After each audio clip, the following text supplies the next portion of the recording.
I'm starting this video off in the park. I'm going around my day. I'm gonna vlog, but I was just gonna bring my camera around and I just wanted to talk about how putting yourself in a box is sometimes the best thing to do for you in your art journey or your content creation journey, your creative journey, whatever you want to do in life. Let's talk about it. I always created stuff, I always painted, I always drew, and I always just made things.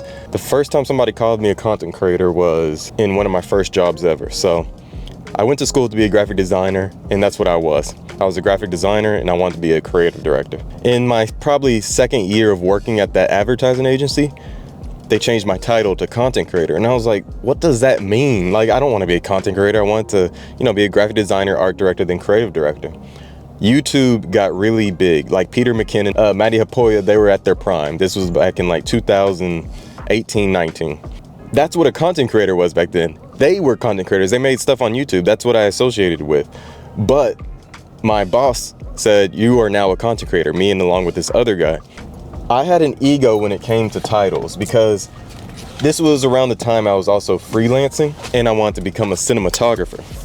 So everything I was doing was to get towards the cinematographer route.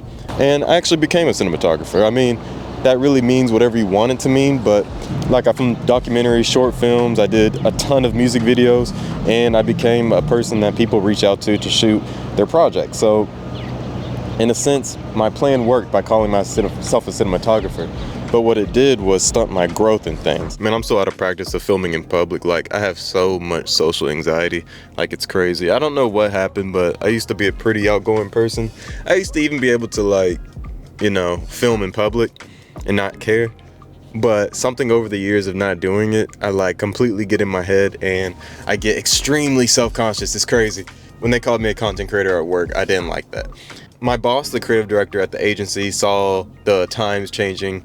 I didn't see it yet, but he basically knew what he was talking about. But anyways, at that time, I was like, no, I'm a cinematographer. I want to be a cinematographer. If anything, call me a graphic designer, what I went to school for, so I can be on the creative route to creative director, what I wanted to do. And it worked out. I've done that for 5-6 years freelance, starting in 2021. And this is my first year going back to kind of contracting and working in agency life, which I've been enjoying. I'm an art director now, which is amazing because I kind of skipped some steps. Knowing people and having a big network and having people that believe in you is really big in the professional world. And I recommend anybody, if you are looking to get in creative world, agency world, talk to people. When you put your mind to something and you focus on it, things just end up kind of working out. As a content creator, it's like, I didn't like what it was at the moment, but I realized I kind of am one. Because in 2019, guess what? I got on TikTok, got a little following, and I became a real deal content creator. I started making money from creating content, and I still make money from creating content. And me being an art director at this agency, guess what I'm doing? I'm creating content. I am art directing content for these bigger brands and businesses. It's kind of crazy. It's Christmas, bitch.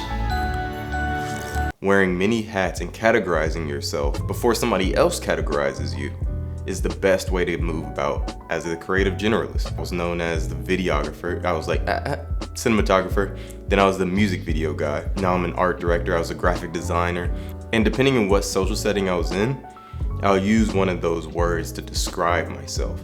Yeah, I put myself in a box, and that's okay. But the thing I never did was shy away from calling myself something because it serves you more than it hurts you.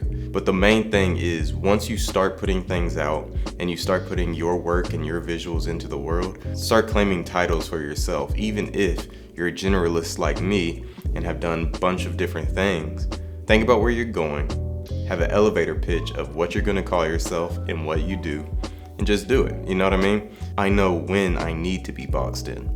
I know in certain settings or different weeks, I have to focus on one thing and I have to get this idea out.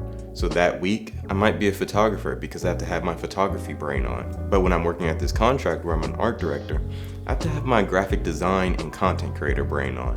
Right when I log out and I have to edit content for this music video, I'm thinking like a cinematographer and director again. Use these terms to your advantage. Don't think of it as somebody boxing you in. think of it as using that term and everything that it means in order to enrich the art that you're putting out at that moment. I think that's really important for somebody to hear that might just be starting out in their creative journey, or is like me and pretty much has been a creative generalist their entire career. Let's have a conversation below. Do you think boxing yourself in is beneficial to you in your creative journey? I do. You don't have to agree. Let me know. All right, see you in the next one. It's Christmas, bitch.